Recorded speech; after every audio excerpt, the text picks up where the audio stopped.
What did you take from today, Fishy? Well, I think everybody was in the midst of this is exciting. We get that fans are excited. We get that expectations are high, and then we need to do it. I think the most important part was DJ Moore and Cole Kmet were very much like, we got to get going now. Like this offense needs to get to speed quickly. I think DJ Moore joked, it goes, the defense is there. They've been there, and now we have to get there. And that's going to be a huge talking point starting tomorrow, all the way through training camp. Is how quickly does an offense that's a brand new playbook with a brand new quarterback who happens to be a rookie get up to speed and get everybody on the same page. So I think that, just hearing the guys, those two veterans kind of acknowledge, hey, we got to get going quickly. We have to get on the same page right away for this offense. I think it was telling because I feel like the Bears are kind of in this tricky thing where they're towing the line of, we get everybody excited. We get there's a lot of talent here, but we got a lot of work to do. Like we have work to do before its offense looks like what we want it to look like. Well, especially when we had reports of the cadence being an issue in the previous practices prior to training camp. I wonder how much of that they're going to work on immediately to try to iron that out. Yeah, it's a great point, Layla. And I wonder too, Caleb was asked about some of the things he did over the summer. And one thing he talked about was, he was in the hotel with Keenan Allen. They were both staying offsite during OTs and minicamp, and they spent a lot of time together, he said, where they would just be playing cards and then suddenly take a break and run through some plays. And I'm sure that was extremely helpful to Caleb Williams. And now, as far as the cadence goes, it's going to be continuing to work on that with the offensive line, and whether that means going off somewhere with the lineman and just continuing to, bark out those calls and get them to know when they're supposed to jump and when they're supposed to go, and get used to his voice. Because it's going to be frustrating for everybody if the first couple of practices we're seeing whistles or hearing whistles and seeing flags and seeing false starts. That is going to limit everything that I just talked about getting this offense going quickly. What did you make in general, and maybe not just today, but with every data point you have about the proximity to embracing expectations or lack thereof, where he can say we always want to win the Super Bowl and win the division, and this year is no different. But how much have they evinced an understanding that, like, hey man, no, you got to own some of this stuff. If you're going to tell us all this stuff about the wisdom of the bullfrog and leveling up and all that, at some point, I don't know if they're going to say we expect to make the playoffs, but are you divining a sense of how good they really think they are? I think you're almost there. They're almost there, Dan. I do think that they really are trying to hold on to a little bit of cautious optimism, if you will, because the quarterback is a rookie, and history tells you that it is, and I know the caveat here is no number one pick has ever had this around him, and he's supposed to be this special, different quarterback. And we saw what CJ Stroud did, everything. CJ Stroud won 9 games last year, right? Like he set records for quarterbacks, and he won 9 games, and the Texans did not make a playoff run. So I do think that there is, again, it's just like this awkward balance where everyone's so excited, but it's not like this team is a Super Bowl team. Like at the first day of camp next summer, if everything goes well this year, then you can start having, I feel like, more of those conversations where it's much more tangible. And I think that they're just trying to it's this difference between excitement and intrigue and on-field expectation. And now I think, though, to your point though, Dan, like this is not a team that expects to be 7-10, Right. or worse. Like they know that they should be right there for a playoff bid, if not in the playoffs. And I think that they also understand that if that doesn't happen, they might have to figure out why Well, and and make changes. they also don't have a lot of time with established talent that we are expecting to be centerpieces here. When you consider Keenan Allen for one, and I know that that's part of the thought process in drafting Roma Dunze, but the combination, and then also DJ Moore, that's a deal. I'm sure it will be discussed when it's time, but relative to the time on Caleb's clock, those are two different things. Yeah, I think I don't want to call this the perfect scenario because I'm sure the perfect scenario is the Bears just go win a Super Bowl right now. But I think for them, it's like go 10-7, make the playoffs. Caleb shows you everything you expected and more. and you get a lot of great other things from Odunze and some of these other younger players, and you see guys like Kyler Gordon and Tyreek Stevenson and Johan Brisker and Jervon Dexter take these steps. And if you go 10-7 this year, team, they talk about you next year as if probably at a higher level than they're talking about the Houston Texans right now, right? Like I'll use that a comparison again, that, you know, at this time, if you go 10-7, even 11-6 this year, next year, talking about a team that has potential of 13, 14 wins and can make a Super Bowl run, because you're still, as you said, Layla, in that tight window, which is why it's like you're talking like 2-3 years that they've got before things can kind of change on a dime like that. Yeah, that's how I feel about it. What did you think of the defensive line discussion when it came to Poles talking about talent? Dan and I were trying to figure that out as well. Yeah, I think Ryan Poles is very self-aware, and he is very he sees and reads a lot, and I think he knows that there was going to be some questions coming about edge rusher. And to me, that was look, if DeMarcus Walker is a starting defensive end come week one, like there are worse situations for the Bears to be in. That is somebody they gave a lot of money to. It's somebody, if you look at his numbers after Montez Sweat got here, they were pretty good, especially compared to the first half of the season.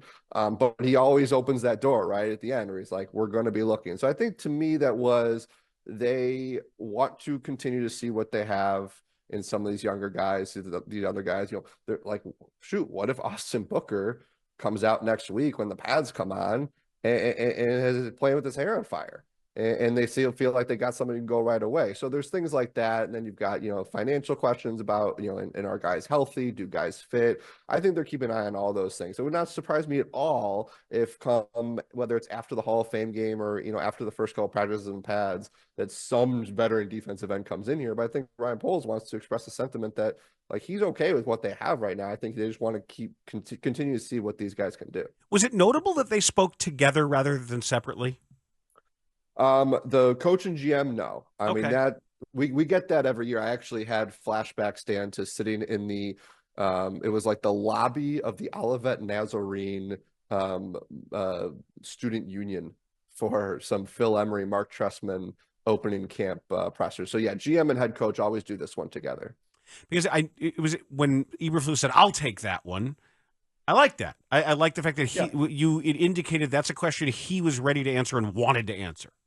Yeah, and I think it also speaks to how much more comfortable Matt Eberflus is in these situations. And I think there were times in the first year or two that we came in here, we only really wanted to ask the GM questions because we had, you know, we weren't maybe getting the substance that you wanted from the head coach. But I think he's obviously more comfortable. He's more confident up there. And so you do have a little bit more of a back and forth with the two of them. We also did discuss, of course, like how much time we wanted to see Caleb Williams had. We referred to the conversation that he and Eberflus had regarding snaps. Do you think 45 to 55 is enough? Yeah, I'm all over the board on preseason. I just sometimes I sit there and wonder. Like, I'll drop a CJ Stroud comparison for the fourth time during the segment. Like, I don't know the answer to this, but were people in Houston saying that CJ Stroud was so good because he got those 45 to 55 reps? I don't know. Like, but on the flip side, if CJ Stroud got 0 reps and he wasn't good, I think you could easily point to that. And we saw that with, was it 2019 when Matt Nagy famously like kind of shut everybody down in the preseason, and then he kind of regretted it. And there wasn't a 2020 preseason to rectify that. I think it is very important for him to get preseason reps.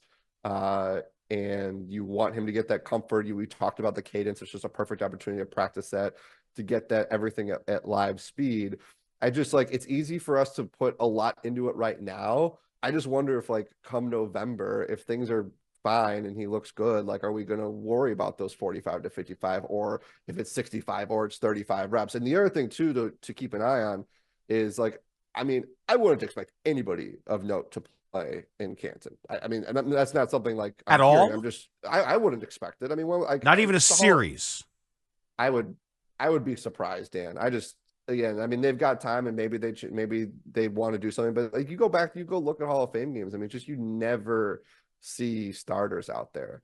They're going to have had 4 padded practices maybe before that game. Well, do you think it has something to do with the schedule too, where they will see them in real life, so to speak? that could be part of it. Like I would be surprised. I'm setting my bar very, very, very low for that game when it comes to notable players playing. I think in Buffalo the next week will be a little different.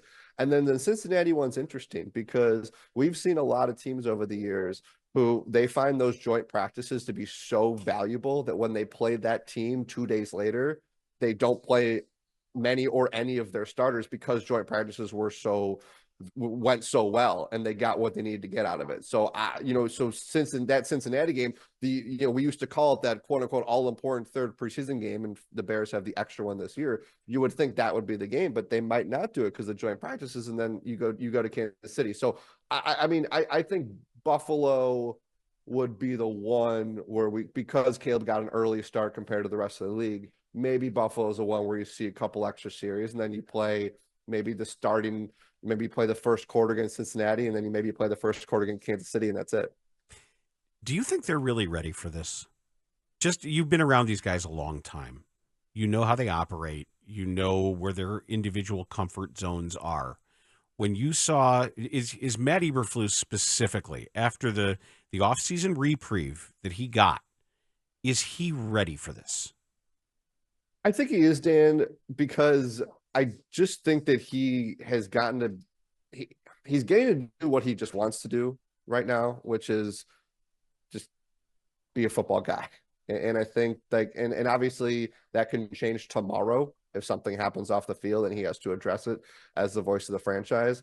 But I just think that they got through what they got through last year, and I do get a sense that the on-field pressure, just I just don't see that kind of getting to him so much because he's just one of those kind of laser-focused football guys that isn't going to ebb and flow too much with that stuff. And we've seen other coaches here who do struggle with the outside noise and the expectations. I'm just not seeing that from him. And it doesn't necessarily mean that he's going to be the steward of this thing and take them to the promised land. I just don't see him as, I see him just being in a very comfortable spot right now. And again, that can change if things happen off the field. But when it comes to on-field stuff, I don't think he's really fazed by the possibility that they are expecting this team to be a playoff contender.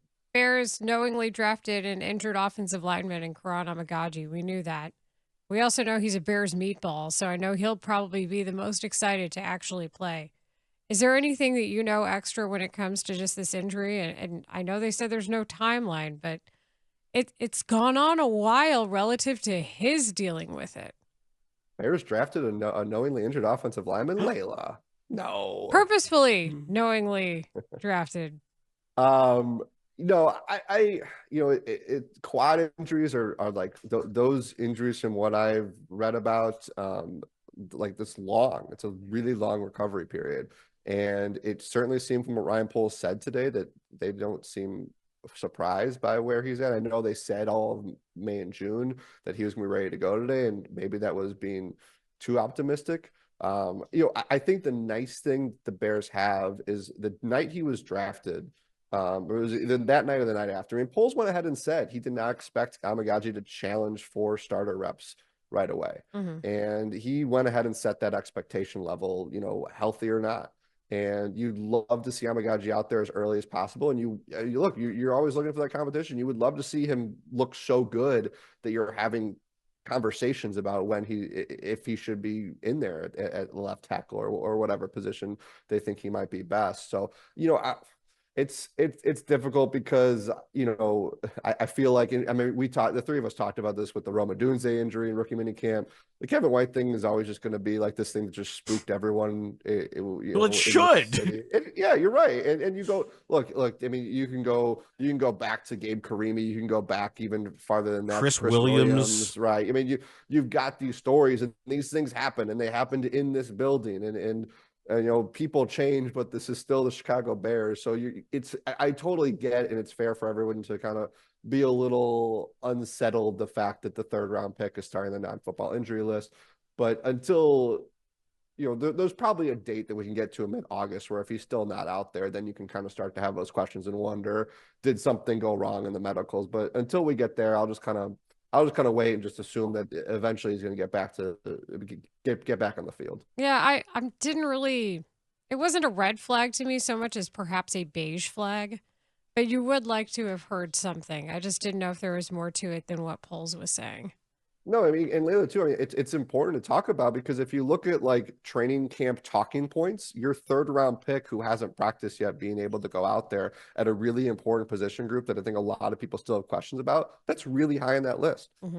Especially because you have so many knowns. You have so many knowns on the defensive side of the ball. You feel good about receiver and the running back and tight end room. So like when you're looking at like what are we going to be talking about in training camp, you want to be able to have conversations about how Amagaji looks, and we're going to have to wait on that.